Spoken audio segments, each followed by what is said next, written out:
चलिए आज की हमारी इस वीडियो में हम जैन धर्म के बारे में कुछ महत्वपूर्ण तथ्य एवं जानकारियाँ एकत्रित कर लेते हैं। जो इसके जैन धर्म के इतिहास के बारे में कहा जाता है कि इसका वर्णन कहाँ मिलता है, वो मिलता है भगवती सूत्र एवं कल्प सूत्र में। जैन जो है वो जिन शब्द से निकलता है जिसका तात्पर्य होता है विजेता। महावीर के पहले जैन धर्म को निर्ग्रंथ या निर्घंट कहा जाता है, जिसका तात्पर्य जिसने समस्त सांसारिक बंधनों से अपना नाता तोड़ दिया है, जिसने सारे सांसारिक जो बंधन है उनसे नाता तोड़ लिया है। बौद्ध साहित्य में महावीर को क्या कहा जाता है, निष्कंठ पुत्र या निर्ग्रंथ ज्ञानी पुत्र कहकर पुकारा गया है। जैन साहित्य को आगम कहा जाता है। क्या कहा जाता है? आगम कहा जाता है। तीर्थंकर जो है इस जैन धर्म है इसमें कुल 24 तीर्थंकर हुए हैं। प्रथम तीर्थंकर जो है वो है वृषभदेव, जिन्हें आदिनाथ भी कहा जाता था। मंदिर को आदि शाही का मंदिर, इनके जो मंदिर है वो क्या कहा जाता है, आदि शाही का मंदिर कहा जाता है या विमल शाही का मंदिर। इनका मंदिर माउंट आबू के समीप है। कहाँ समीप है? माउंट आबू। माउंट आबू कहाँ है? राजस्थान में। दिलवाड़ा भी कहाँ है? राजस्थान में। भीम प्रथम के मंत्री, किसने बनवाया? भीम प्रथम के मंत्री विमल द्वारा बनवाया गया है। वृषभदेव की मृत्यु जो है अष्टवाय कैलाश पर्वत पर हुई थी। कहाँ हुई थी? अष्टवाय कैलाश पर्वत पर। जो वृषभदेव है उनका जो प्रतीक चिन्ह था वो क्या था? वृषभ ही था। वृषभ का मतलब होता है बैल। जो अब आइए 19वें तीर्थंकर मल्लिनाथ के बारे में कुछ जानकारी एकत्रित कर लेते हैं। तो मल्लिनाथ जो हैं उनका प्रतीक चिन्ह क्या है? मल्लिनाथ जी का प्रतीक चिन्ह है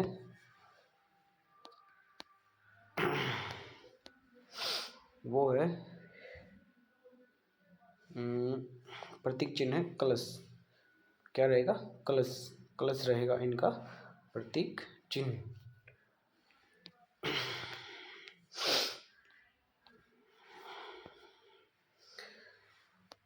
जो मल्लिनाथ जी हैं वो मल्लिनाथ जी के बारे में अभी तक ये पता नहीं चला है कि वो स्त्री हैं या पुरुष हैं। स्त्री हैं या पुरुष हैं, ये जानकारी एकत्रित नहीं हुई है। जो मल्लिनाथ जी हैं वो 19वें तीर्थंकर है। 22वें तीर्थंकर कौन है? अष्टनेमी या नेमिनाथ। महाभारत काल के थे। जो नेमिनाथ है वो महाभारत काल के थे, जिनका प्रतीक चिन्ह हाथी था। जैन साहित्य उत्तराधन सूत्र जो श्री कृष्ण के समकालीन संबंधी माना जाता है। पार्श्वनाथ के बारे में जानकारी देख लीजिए। 23वें एवं प्रथम ऐतिहासिक तीर्थंकर थे, जिनका जो जन्म है वो काशी नरेश असव सेन के यहाँ हुआ। इनकी माता का नाम रानी माया था। रानी वामा। पत्नी थी प्रभावती। प्रथम अनुयायी थे ये इस धर्म के। प्रतीक चिन्ह जो रहेगा वो सर्प रहेगा। सर्प यानी कि सांप। स्नेक जिसको बोलते हैं इंग्लिश में। भिक्षुओं को श्वेत वस्त्र पहनने के आदेश किसने दिए थे? वो पार्श्वनाथ जी ने ही दिए थे। पार्श्वनाथ जो है बिहार के सम्मत शिखर पर ज्ञान की प्राप्ति इनको हुई थी।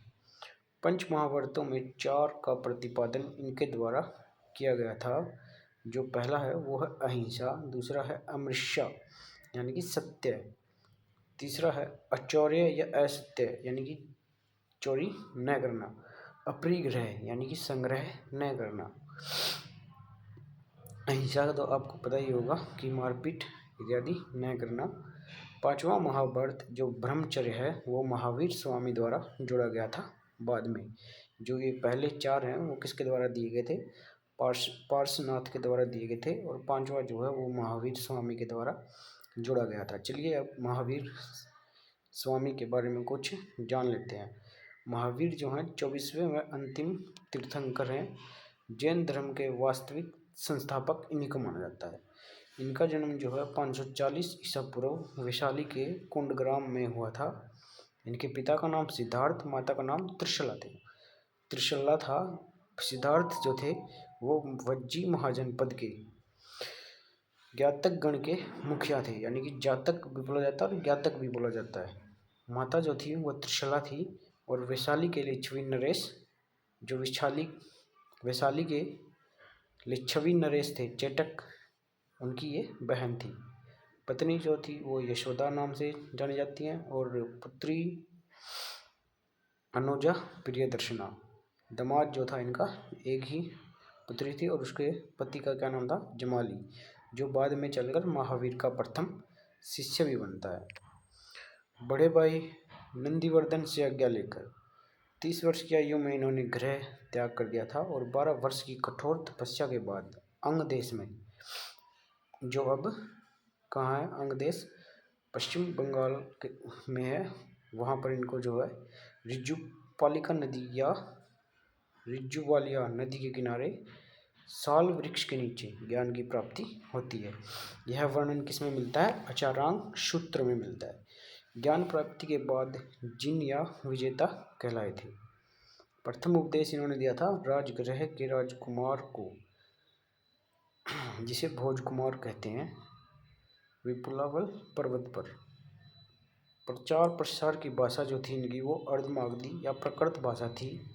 यहाँ नोट करने की बात है, गौतम बुद्ध के धर्म प्रचार की भाषा पाली थी और इनके प्रचार की भाषा जो थी वो अर्धमागधी थी या जिन्हें प्रकृत कहा जाता है। गण एवं गणधर विचारों का प्रचार प्रसार करने के लिए महावीर ने 11 गणों की नियुक्ति की थी। गणधर जो होता था वो गण का प्रधान होता था। 2 जो थे इसमें 2 को छोड़कर सबकी मृत्यु महावीर के जीवन काल में ही हो गई। किन 2 को छोड़कर, इंद्रवती और आचार्य सुधर्मन को छोड़कर, जो इनके 11 गण थे उन सब की मृत्यु इसी काल में हो गई थी। महावीर की मृत्यु जो है 72 वर्ष की अवस्था में पावा में हुई। कौन से काल में हुई, 460 ईसा पूर्व मल राजा सस्तीपाल के दरबार में हुई थी। श्रवणबेलगोला जो अब कहाँ है, कर्नाटक में, की बाहुबली मूर्ति 70 फीट ऊंची है। मैसूर के गंग वंश के राजा राजमल की मंत्री चामुंड राय द्वारा बनाई गई थी ये मूर्ति।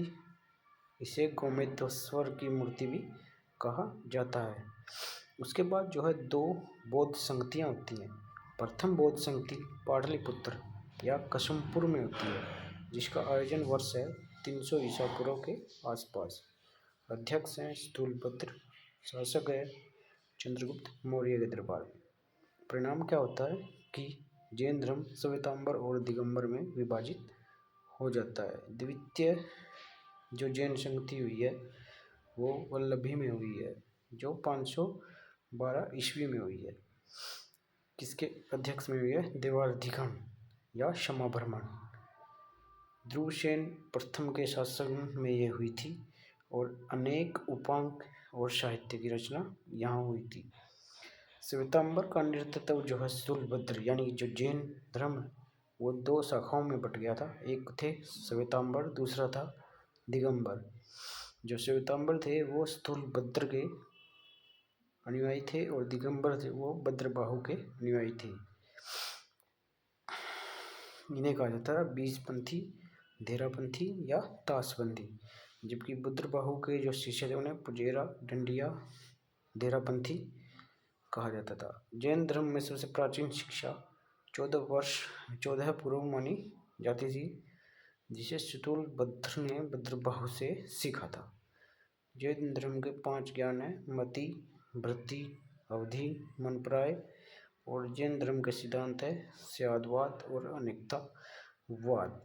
इसी के साथ हमारा जैन धर्म पूरा हो जाता है। धन्यवाद।